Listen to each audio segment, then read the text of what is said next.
Hello everybody, welcome back to another video. Today we are taking a look at every single character bio in Batman Arkham City. This is Return to Arkham. So we have Batman, of course.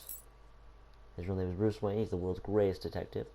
He is based in Gotham City. His eye color is blue, his hair color is black, his height is 6 feet 2 inches, his weight is 210 pounds, his first appearance in Detective Comics number is 27, his first appearance in May 1939.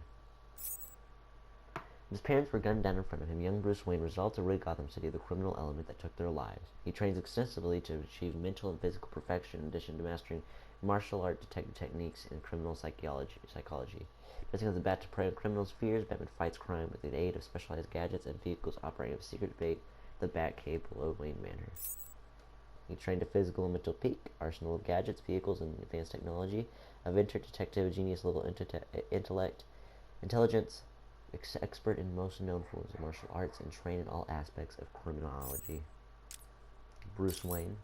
His real name is Bruce Wayne. His occupation CEO, philanthropist, is based in Gotham City.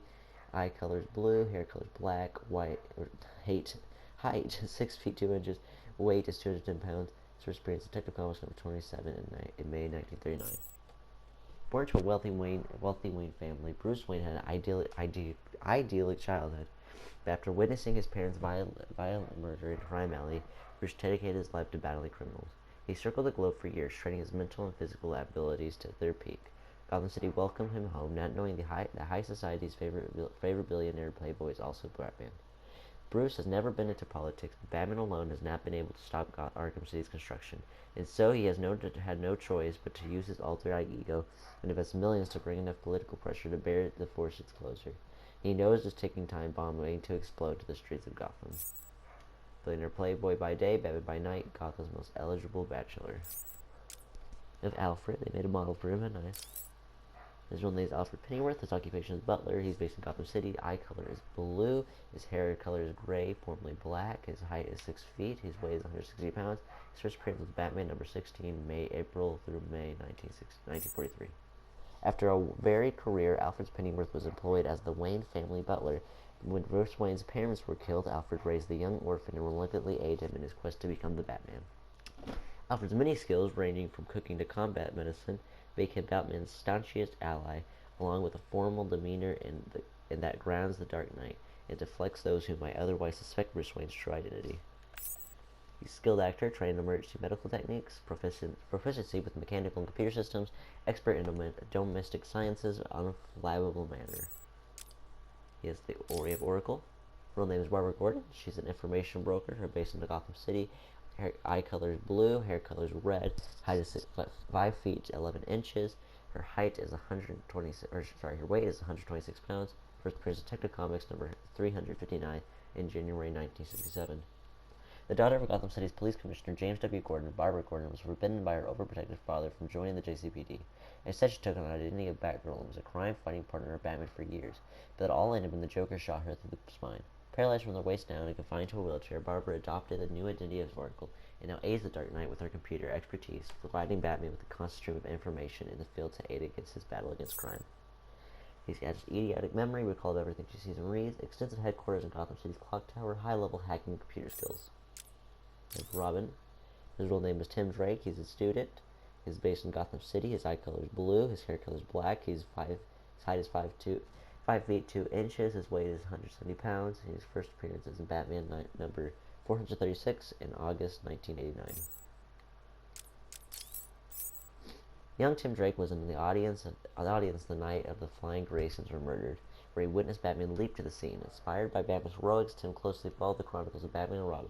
Eventually deducing their secret identities, and using his self-taught detective skills, Tim convinced Bruce Wayne and Dick Grayson, now Nightwing, that the new Robin was needed in the never-ending battle for justice. Tested by the Dark Knight himself with a grueling training regime, Tim earned the right to become Robin and has since lived up to the name. His key detective skills, trained to fight the crime by Batman, arsenal of gadgets, and advanced technology. Jim Gordon. His real name is James W. Gordon. His occupation, police commissioner. He's based in Gotham City. Eyes are blue, hair is white, formerly brown, 6 feet, 180 pounds, and his first appearance in Detective Comics number 27 in May 1939. Police Commissioner James W. Gordon dedicated his career to cleaning up corruption in Gotham City Police Department. His goal has come a long way towards accomplishing. He has been equally tough on crime and in pursuit of making Gotham City safe for all its citizens. Gordon has scored an easy alliance with Gotham's other top crime fighters, the mysterious vigilante known as Batman. In the wake of Mayor Shop's establishment of Arkham City and Tiger Guard's assuming most law enforcement roles, Gordon has been increasingly marginalized, but he remains an ally to the Batman. Experienced police officer, trained criminologist, proficient in hand-to-hand fighting, expert marksman. And Mr. Freeze. His real name is Dr. Victor Freeze. His occupation is professional criminal. He is based in Gotham City. His eye color is blue. His hair color is none. His height is 6 feet 3 inches. His weight is 190 pounds. His first appearance as Batman number 221 in February 1959. Victor Freeze was a brilliant cryogenist whose beloved wife Nora was stricken with a fatal degenerative disease. He placed her in a suspended animation with obsessively searching for a way to cure her. The corporation that funded his research pulled the plug, triggering an accident that forced him to transform Freeze's body into a cold-blooded form that must always be kept below zero. At normal temperature, room temperature, he will die. Wielding a number of freezing weapons, he requires protective armor in his quest to somehow bring back his lovely wife and avenge her fate. Since his opening of Arkham City, Mr. Freeze has seemingly disappeared. His scientific genius, with a specialty in cryonics, employs an extensive array of cryoweaponry, permanently altered to survive a sub-zero freezing state, wears protective freezing armor, and motivated by grief over the fate of his wife, Nora. We do have some things I will turn on. Prisoner's here, sir. Very good. Send him in. But we haven't got the suit off him yet. He's dangerous. Are you sure? Of course. Victor Freeze and I have much in common. We will be fine.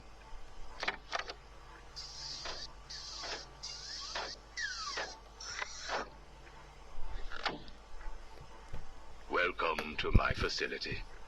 Please, take a seat. I prefer to stand. Why am I here?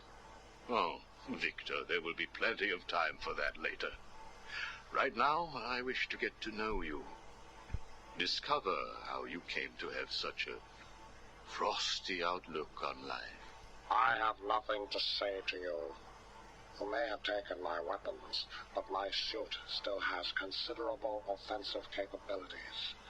I will freeze the marrow in your legs. Each bone will shatter and fracture while you remain completely aware of your impending paralysis, begging me to end you. I don't think that you will do that, Victor. Really? Why not? Simple. If you hurt me, your wife will die.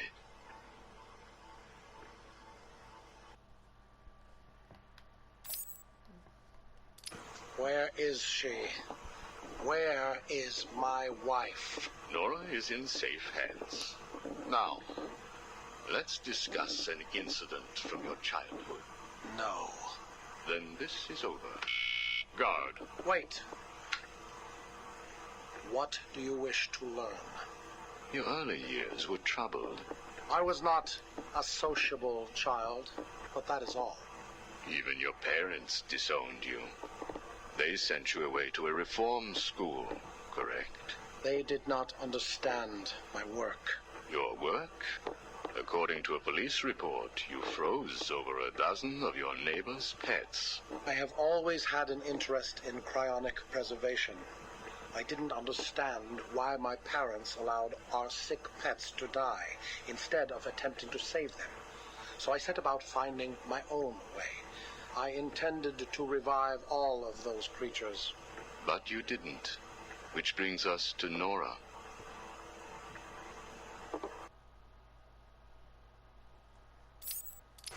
Have you ever seen a flower die? Watched something that was once so beautiful, so full of life, collapse and rot from within? You refer to Nora's illness. It seems like yesterday when I first found her. It all happened so quickly.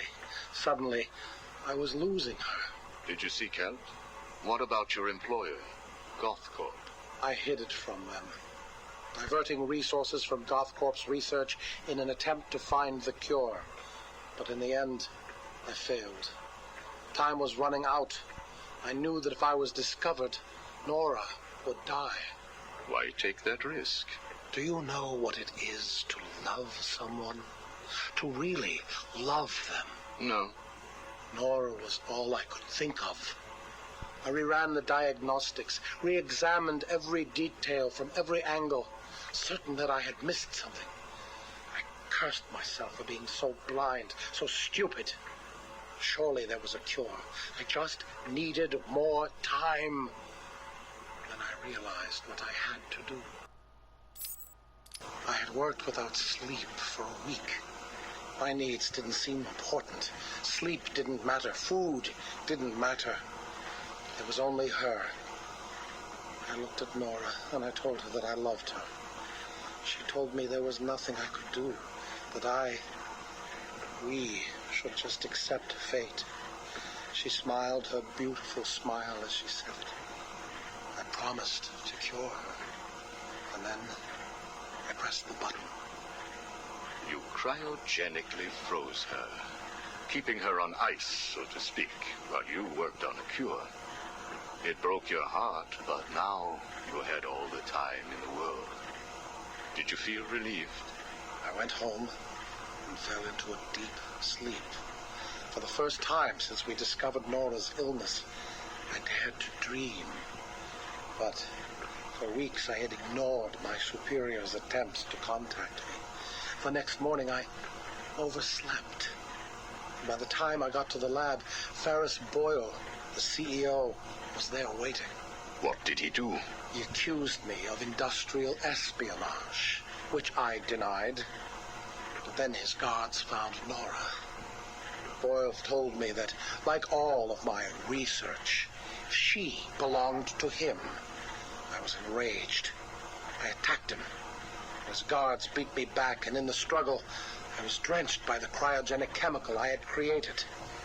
I lay on the floor, helpless, watching the guards steal Nora away. Boyle told me it was a tragedy for such a promising mind to perish in a lab accident. Then he left me to die. But you survived. The chemicals were absorbed into my body and transformed my metabolism. My body went numb. I felt a strange tingling, then searing pain all over. Each breath ignited my lungs. I clawed my way back to a refrigeration unit, and as I closed the door behind me, I felt the icy chill calm my aching body. Things suddenly seemed clear. What seemed clear? Finding a cure for Nora? No. Revenge. Boyle would pay.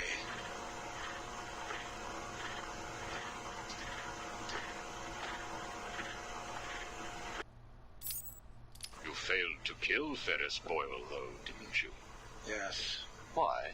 You know why. Batman. Though he did return Nora to safety. Until you got her. See? There you go.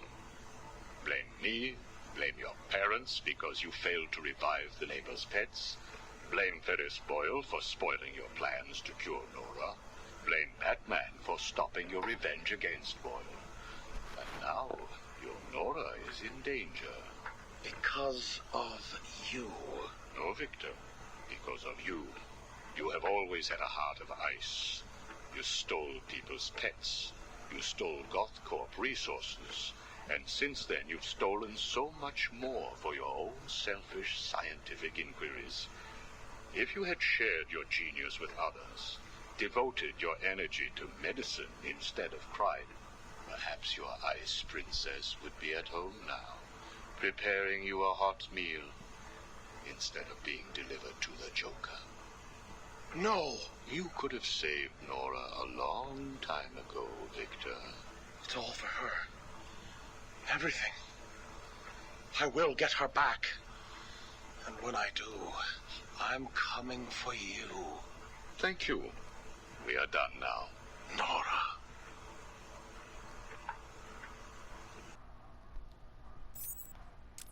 And a penguin. His real name is Oswald Chesterfield Cobblepot. His occupation is the black market racketeer. He's based in Gotham City. His eye color is blue. His hair color is black. His He's 4 feet 10 inches. He's 175 pounds. His first appearance was in Detective Comics number 58 in December 1941. The Penguin is an eccentric criminal mastermind known for his shady business dealings. Born to the wealthy Cobblepot family, Oswald was sent overseas for school as a boy. When his family hit hard times, Cobblepot immersed himself in a criminal education on the streets of London. Years later, he re-emerged as the Penguin, a black market arms dealer in Gotham, facilitating the illegal financial activities that fund much of the city's underworld. The Penguin seems to be prospering within Arkham City as the leader of its emerging black market. He's a criminal and financial mastermind, expert hand-to-hand combatant.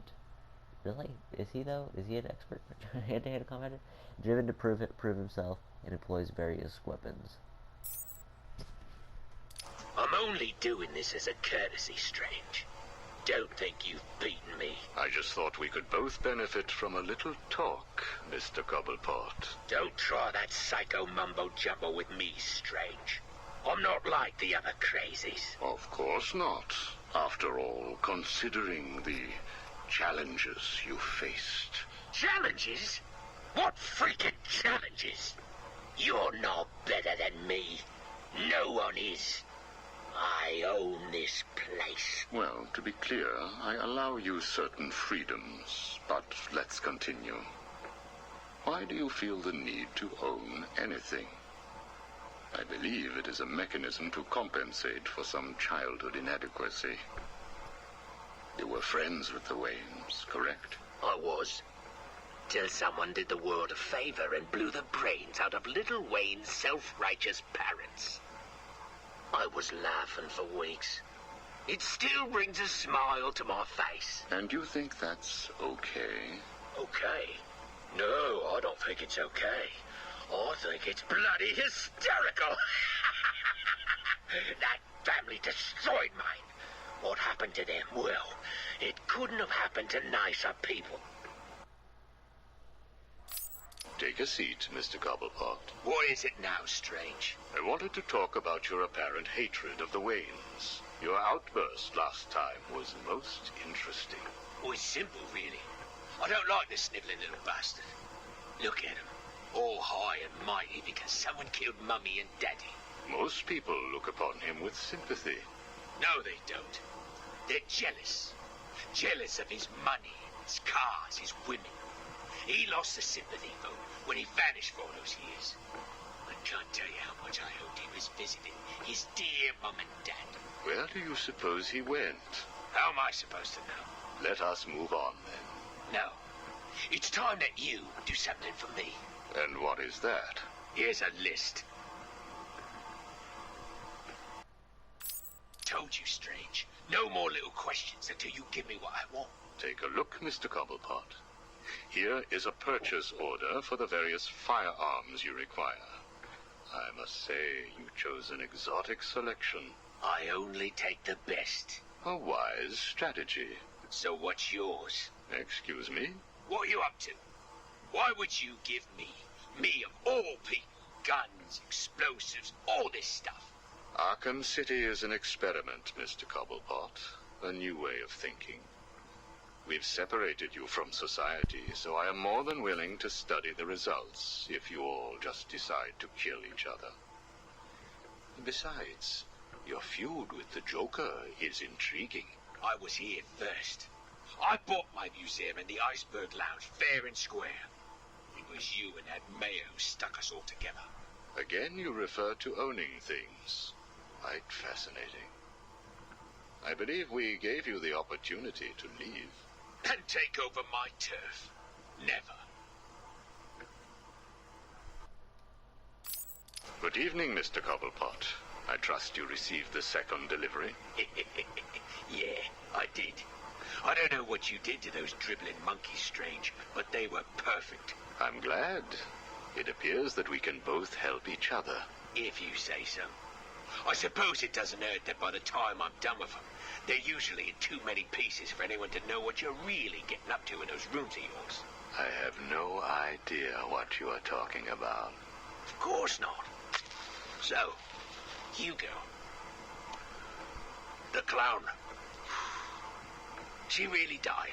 It appears so. Self-inflicted, of course, but yes, he is. He has Mr. Freeze working on a potential cure, but I am sure neither of us want him to get his hands on it, do we? We're ready. Good. Now, one last thing. Your face. It's beautiful, isn't it? The eye. I believe it was the result of a bar brawl, correct? Ah, Torag got lucky. He got his, though. He took my eye. I took both of his. Left him trying to walk across the Gotham freeway at rush hour. Hilarious. You're a rich man, Mr. Cobblepot. You could have had that glass removed. They said it was impossible. And what the hell? I think it gives me a more unique look. Know what I mean? Now, where is Freeze? He's right here, in the room next door. You can take him with you. Are you familiar with the term Napoleon complex? No. What is it? It's nothing. Oh, and one last thing. Here is a list of 10 prisoners I believe work for you. Yeah? So what? You want to saw their heads open and scoop out their brains too? No. I just thought you'd like to know that they are all in the employ of the GCPD. What? I believe you know what to do with them. I don't like being spied on, Mr. Cobblepot. Good night.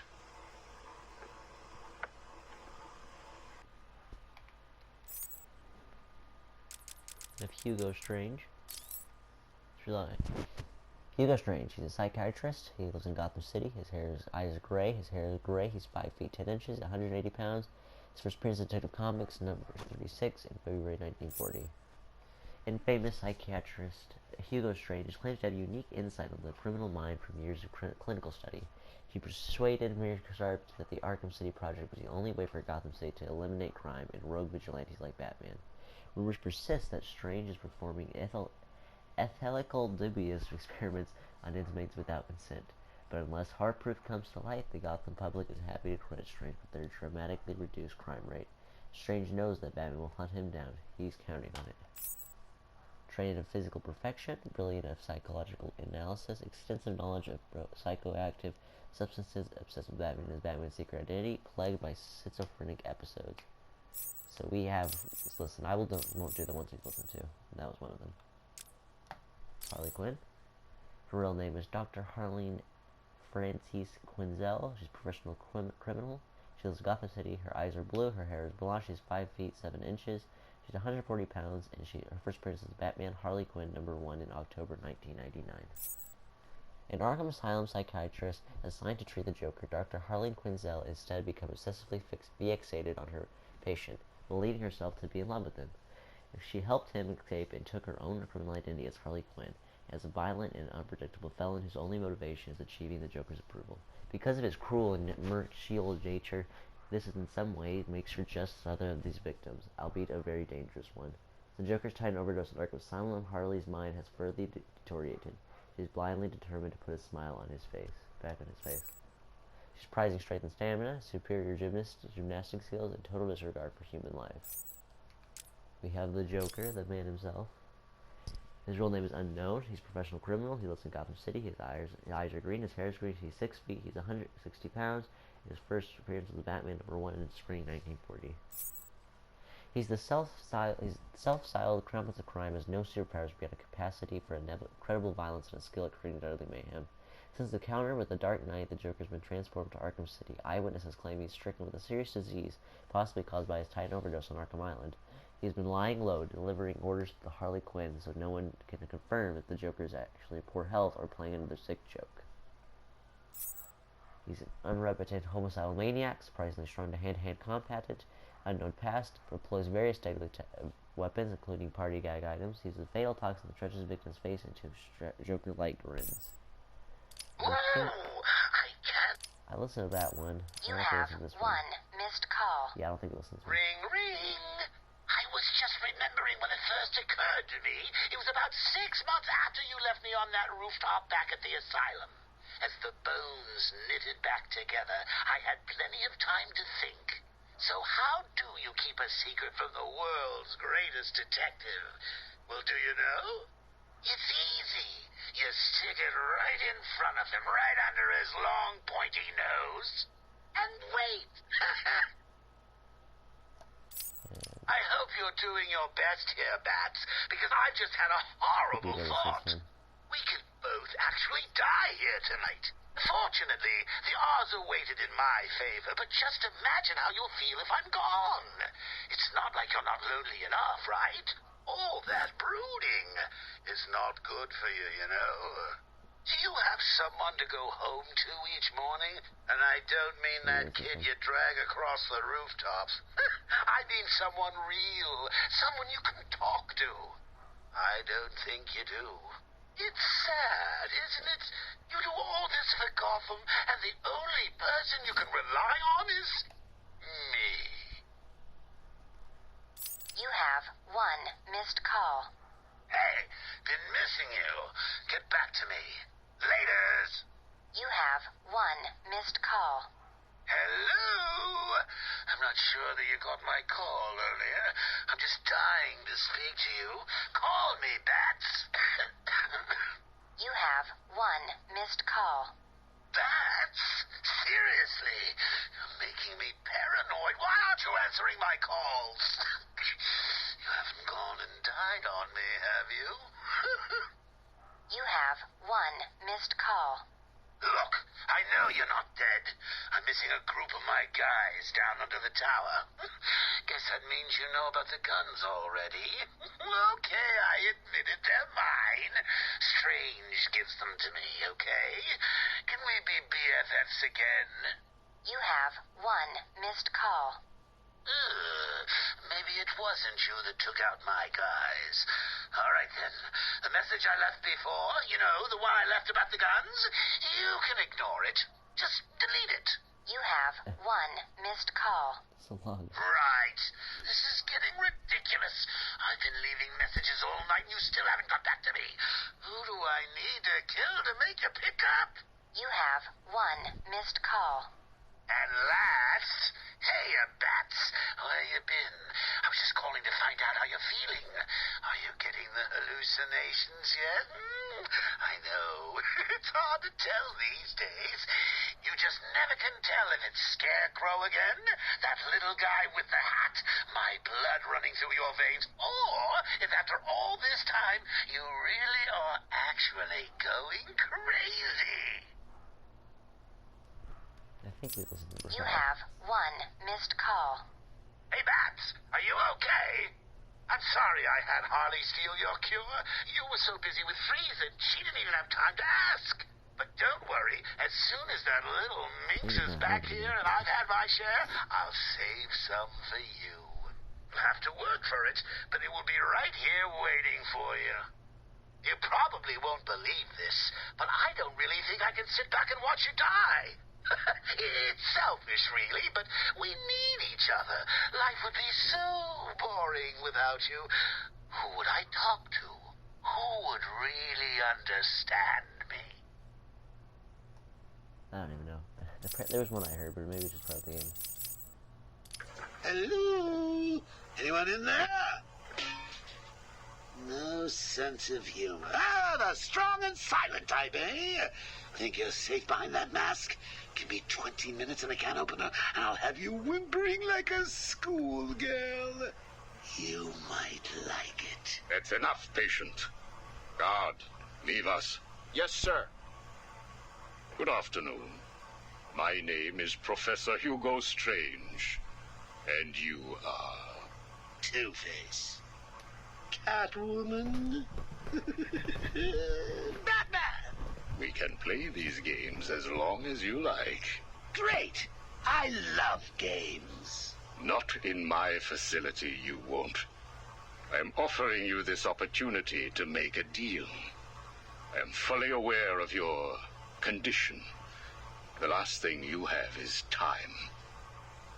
But I can make your final days more comfortable. And in return, I'd be giving you... I wish to study you. I need to know why you are the way you are. I don't have long, Doc. You're going to need more than some psycho mumbo-jumbo to get to the bottom of what's wrong with me. Oh, I have more than that. Much more. So, do we have a deal? I think I'm missing How one. are you feeling today?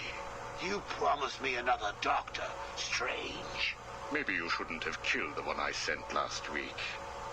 What made you do it? Fish gotta swim, birds gotta fly.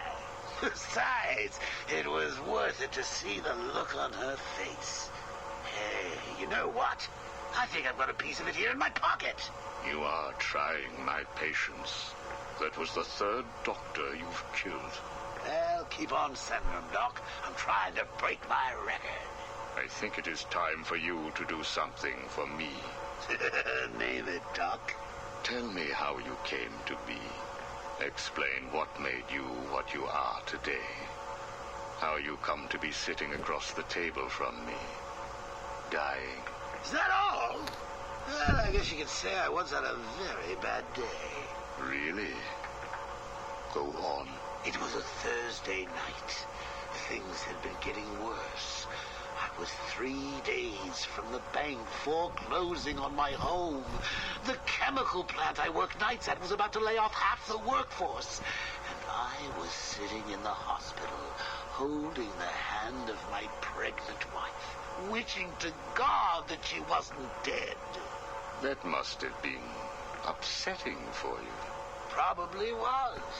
Back then, though, all I knew was that if I didn't let old man Falcone's men into the plant that night, they'd have killed me too. So here's the thing. I had to decide. Could I live without her? Was there any point going on? I've got to admit it. I was scared. Not of being dead, you understand. No one would blame you if you were. It is perfectly common. Do I look common? No. I was scared of the part just before you die, when you don't know what is about to happen, when you're desperately clutching at life and trying to hold on with slippery, blood-covered hands. So I made a decision right there. And what was that? That is a story for another day, Strange. I think I may need to see a doctor. Get me one. You were telling me about the night your wife died. Oh, no, Hugo. As I recall, I was waiting for you to send me another doctor. We both know I have sent you 3 more doctors. Did you? Yes. One was left dismembered outside the elevator to my office.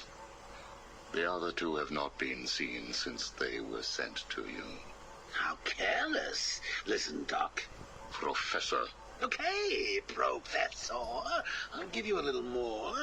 I just hope you're taking notes. It's the day after, and I'm standing in the freezing rain, just staring at the chemical plant, feeling numb. Jeannie was dead. It didn't seem real. I can remember the day I first met her. Her infectious smile as I told her bad joke after bad joke. How, even after living with the pathetic wretch I was, she still wanted my child. And then they arrived. Reality's way of yanking me another wedgie. Falcone's men told me to cheer up. He said things could be worse. I asked him how. He grabbed me by the collar, pulled me close. He'd been eating garlic, and each word stank as he threatened to perform oral surgery on me with a nail and a brick. A creative guy. They hand me a box. I remember thinking it was heavy. Was it a bomb? A gun? I'd never used a gun before. Were they that heavy? And what was in the box? How's that doctor coming along? I'll get you one. And when you do, I'll tell you the rest.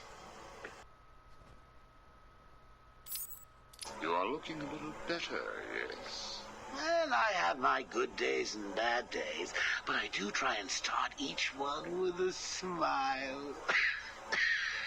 Are you ready to continue your story? Yeah, why not? So where was I? The box. Ah, yes, the box.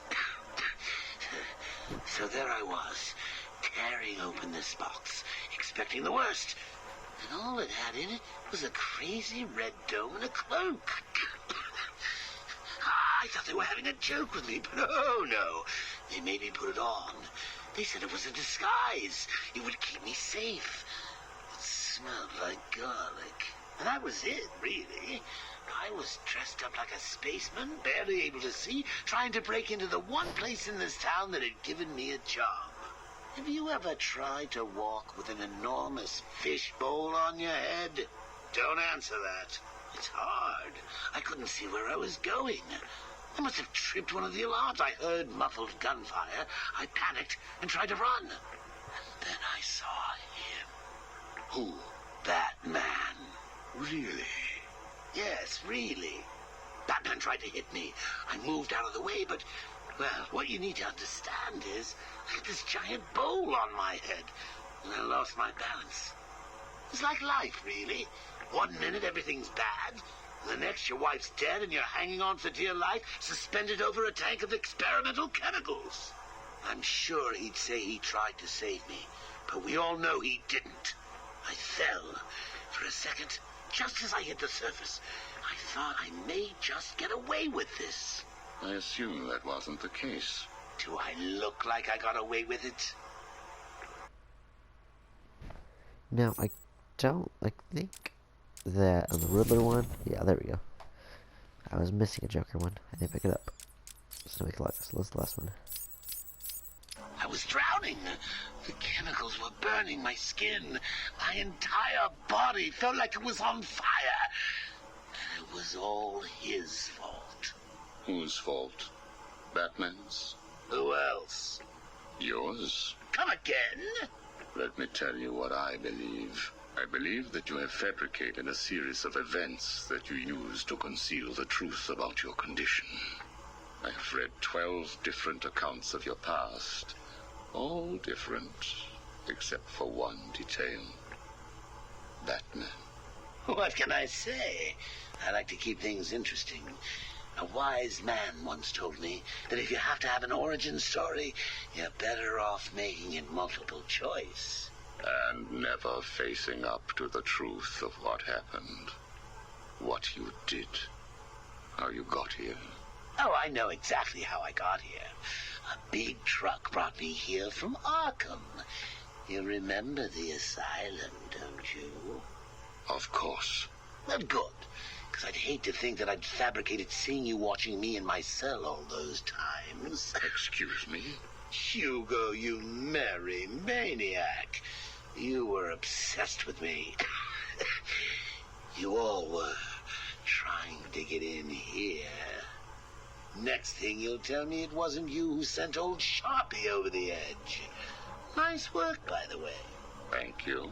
So here's the thing. If you want to make sure that no one else finds out about your past, you should stop poking your nose into mine. Oh, and send me another doc, Doc. I think I need a second opinion. Then of Quincy Sharp, Mayor Quincy Sharp. His real name is Quincy Sharp. He's the mayor of Gotham City. He lives in Gotham City. His eyes are blue. His hair is gray. He's 5 feet and 8 inches. He's 190 pounds. He's a Batman. His first appearance as Batman Arkham Asylum in August 2008. Quincy Sharp was the warden of Arkham Asylum. On the night that Joker broke free 18 months ago, unknown to most but discovered by Batman, Sharp has suffered from split personality disorder that had been committing atrocities in the asylum, believing himself to be possessed by the spirit of Amadeus Arkham. In reality, he was being influenced by Hugo Strange, who provided Sharp with powerful mind control drugs that allowed him to manipulate Strange's behavior, enabling him to plant the seed that had led to the creation of Arkham City. Hugo Strange used the evidence of the atrocities committed by Sharp as a collateral to make sure that whatever happened, Sharp must remain loyal to him. His intense dedication to clean up Gotham, pompous and old-fashioned in demeanor, focused on his own political aspirations. And we have Vicky Vale. Her real name is Vicky Vale. She's an investigative journalist. She lives in Gotham City. Her eyes are blue. Her hair is blonde. She's 5 feet and 7 inches. She's 121 pounds. And her first appearance as Batman, number 49. Was at 49 in October or November 1948. Investigative reporter Vicky Vale got her start at the Gotham City Gazette, where she quickly rose to fame for unwavering committing to root out the ugly truths behind Gotham City's corruption and poverty. Focusing more and more on Batman's feats, Vicky has recently turned her attention to the opening of Arkham City. She'll risk life and limb to betray the danger this prison city possesses to this public. Perhaps overly confident that Batman will be there to catch her when she falls. Hard-nosed reporting skills, Gotham's most trusted name in news. Two-Face. His real name is Harvey Dent. His occupation is professional criminal. He's based in Gotham City. His eye color is blue. His hair color is brown/gray. He's 6 feet, 182 pounds. He first appears in Detective Comics number 66 in August 1942. This returning Harvey Dent was one of Batman's strongest allies in Gotham City, until a criminal threw acid in his face, headlessly scarring him. The wounds fractured his psyche, and he was reborn Two-Face, a psycho-sid criminal mastermind obsessed with duality. His former good luck charm, the two-headed Tricksilver Dollar, was damaged on one side in the crack, and Dent was seized on it as a reflection of his half-scarred visage. He flips it to the side the fates of his victims. Two-Face is thriving in Arkham City, rallying inmates to join his gang using tried and true campaign tactics. Hideously scarred on half side of his face, extremely skilled with the twins 45 semi-automatics, psychotic obsession with duality, and number 2 differs to his half-scarred coin in choice of life or death. Sit down, Mr. Dent. It is Mr. Dent I am talking to, right? Use a real name. Two-Face, if you wish. Please, sit. What is it strange? Not happy just arresting us, throwing us in this place? I wish to understand you. I have read the reports, seen the footage, and now I want to hear your side of the story. We'll see. I assume that you feel the need to toss your coin in order to decide whether to answer my questions. You ready to find out? Well? Came up bad. Sorry. Not a problem. Guard, take Mr. Dent's coin off of him. No! Good. Now let us see what fate has in store for you. I'll kill you for this. Really? Look at your coin. It wants you to tell me about that day in the courtroom. It was painful. Elaborate. I was naive. I thought I could make a difference. Falcone was going to go down for what he had done. But he had other plans. Look at my face. I am. A combination of first, second, and third degree burning. The scar tissue is quite fascinating. You think? And that is all it took to make you the way you are. Give me my coin. Not yet. What is it strange? Are you enjoying this? Not in the slightest. Let's go back further. You were a rising star, a beacon of light for this city. A white knight riding in to save it, with a dark knight not far behind. You can leave him out of this. He's wrong. They all are. No one understands the beauty of fate's hand. I'm grateful to Falcone. He gave me a clarity, a purity that few will know. Everything boils down to a simple choice. This way or that way. Good or bad. Do you really believe that? How could I not? Interesting. So all you need is this coin, and everything is simple? Give me it. Or what about this coin? Or this? Or these? What are you doing? Proving a point. Fate didn't make you answer my question. I did. I replaced your coin with my own. See? You answered me because I wanted you to. How is he today? The prisoner has been quiet. Since getting those coins, he has spent most of his time examining them. Good. Hello, Harvey. Are you ready to talk? Leave us. We don't want to talk. Not to you. Please, take a seat. I have one last thing to discuss, and then I will give you something in return. I don't know. I can't decide. It's too confusing. confusing. Of course it is. I want to talk about Mr. Wayne. Why? Indulge me. We don't like the guy. Hardly surprising. Did you ever consider that you were alike? A traumatic event created you. An equally traumatic event altered him. He's nothing like us. There's no risk, no danger. It's just money and girls. We should kill him. Maybe you should.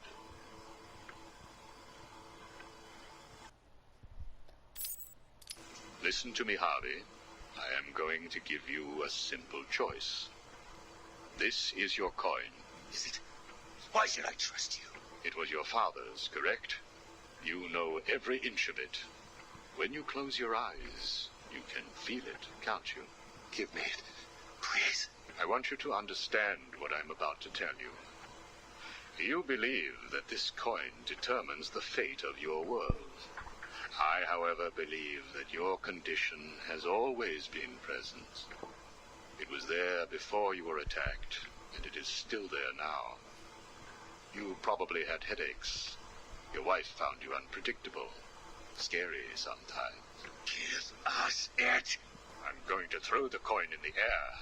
If you let it fall, I will do whatever I can to cure you. I will help you become the man you used to be. Or if you grab it, I will let you loose in Arkham City, and I will tell you what Catwoman is doing right this second. I can't decide. You have to. At this moment, Catwoman is preparing to steal the contents of the safe in your old campaign office. The bitch. We need to stop her. And you may. Goodbye, Mr. Dent.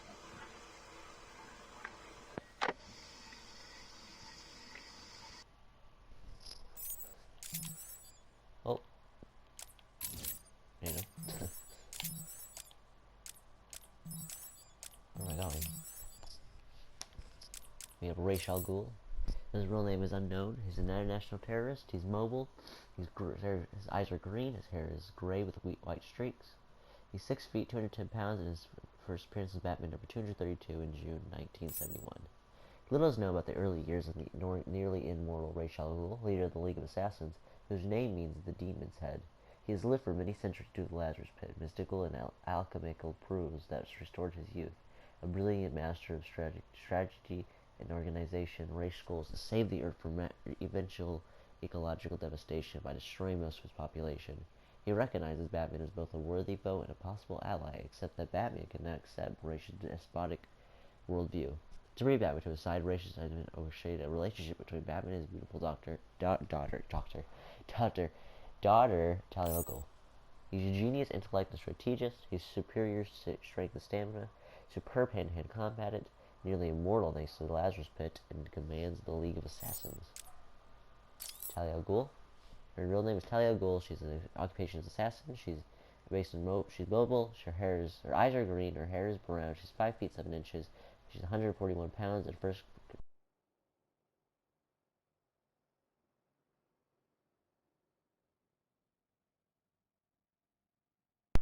Sorry about that. Her first appearance was Detective Comics number 411 in May 1971. The headstrong daughter of Ra's al Ghul and off again lover Bruce Wayne. Talia al Ghul is second in command of the League of Assassins. A master of hand-to-hand combat and swordplay, Talia has dueled with Batman on several occasions, considering him an honorable opponent. Despite Batman's elusiveness, her attraction to him has only increased, an attraction that her father encouraged him in his mad quest for a male heir. Talia knows that one day she may be forced to choose between her father and her beloved. Trained himself in combat by the League of Assassins, ruthless and brilliant tactician, runs a legitimate business empire for the League. Clayface. His real name is Basil Carlos.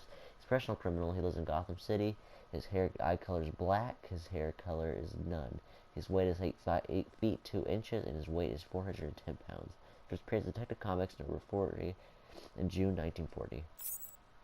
Horror film icon Basil Carlos went mad when he uncovered plans for his most classic horror film to be made with a different actor in the lead role.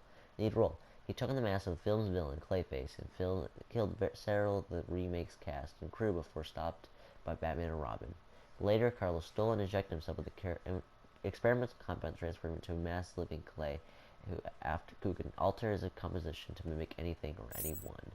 Can mimic anything or anyone, extremely difficult to injure or contain. The Riddler. His real name is Eddie Nashton, aka Edward Nygma. His occupation is professional criminal. He's based in Gotham City. His eye color is blue. His hair color is brown. His height is 6 feet 1 inch. His weight is 183 pounds. And his first appearance in Detective Comics number 140 in October 1948. With an obsessive compulse for his need for attention, Edward Nygma is determined to be cleverest of Gotham City's criminals, plotting elaborate trails of clues and riddles throughout his crimes. Best proven worthy opponent capable of unraveling the riddle's most intricate plan, but Nygma is dedicated to creating a mystery that stumps the Dark Knight, even if he has to kill someone to do it. Humiliated by Batman on Arkham Island, Nygma is more determined than ever to bring the Cape Crusader to his knees. G is intellect driven to test others by leaving clues at his crimes, compulsive need for attention. Do not fret, Mr. Mayor. Everything is under control, I promise you. It's not that I don't trust you, Hugo. It's just the headaches. The pain. They come all the time now. Continue to take the medication. It is late, Mr. Mayor. You are tired. You need your sleep. Of course, I need my sleep. You will hang up now. I will hang up now. Imbecile. I couldn't have put it better myself. What? How dare you enter my office? Oh, I'm not in your office. And please don't insult me by attempting to trace this broadcast. You will fail. I take it I am talking to Mr. Edward Nygma. Do you know of any other inmate in your twisted little penitentiary who is ingenious enough to arrange this little chat? Narcissism, a compulsive desire to prove his intellect, and a predilection for riddles. You've read my file. Of course. Good. Then let's get started. How do you attempt to understand what is going on in Arkham City when all of the answers are strange? Good evening, Hugo. I believe it is time for our one-on-one. No. It is time for you to stop this and give up. My tiger guards will find you, and when that happens, I will perform the procedure on you myself. Procedure? Oh, you mean what you did to all those poor fools back at the asylum. To be honest, I think you did them a favor. How do you... How do I know that you requested access to all the most forgettable patients and proceeded to melt their brains with the help of that confused milliner? Or did you mean, how do I know that you have been providing the ex-warden with your own special medication? No doubt intended to render his synapses more malleable to your suggestions. Or maybe you are currently wondering if I know about the secret panel in your closet. How it slides back to reveal what you want most. How you sit, wearing that suit, crying into your hands as you question whether you are really worthy. What do you want, Mr. Nygma? Oh, that's easy. I want exactly what you want. And what's that? Batman, dead. Humiliated, but dead. Let's see if I can find that last one that I somehow don't have. That's weird. This is not one Riddler. That's okay though. Good evening, Hugo. I believe it is time for our one-on-one. No. It is time for you to stop this and give up. My tiger guards will find you, and when that happens, I will perform the procedure on you myself. Procedure? Oh, you mean what you did to all those poor fools back at the asylum. To be honest, I think you did them a favor. How do you... How do I know that you requested access to all the most forgettable patients and proceeded to melt their brains with the help of that confused milliner? Or did you mean, how do I know that you have been providing the... Knock, knock, Professor. Guess who? I grow tired of these insipid games, Mr. Nygma. If you wish to speak to me, my guards will escort you safely to my tower. Please, Hugo. If you're going to set a trap, at least pretend to try harder than that. No traps, Edward. I simply wish to grant you safe passage through Arkham City. I think the time has come for us to meet as equals. You, Strange? My equal? I am the man whose cunning will soon have Batman lying at my feet, bloodied and broken. Really? Then I will pull off his mask and look into his dull, dying eyes. In that last instant, he will know that I have finally beaten him. And I will finally know who he really is. My apologies, Edward. I see now we are nowhere near equals. Finally. You see, like me, you are obsessed with the Batman. But unlike me, you don't know who he really is, do you? What? I know you are lying, Strange. There is no way that you could have figured it out. It's some kind of trick. It must be. Oh, I use no tricks, no childish puzzles. I simply created a psychological profile of the man most likely to be the Batman, and then matched it against the most logical candidate. I was right, of course. Well, who is he? Ah, but that would spoil the game for you, wouldn't it? You must tell me. I implore you, Strange. Really, Edward, if I could figure it out, it must be child's play for you. But I... Interesting. Tell me, Edward, how is the Riddler like a blank dictionary? You're both at a loss for words. I think we are going to end the episode here. So this will be part 1, and then I'll make a part 2 to this, and we'll review the next ones that I'm showing off here. So thanks for watching, guys, and I will see all of y'all in the next one. Ciao.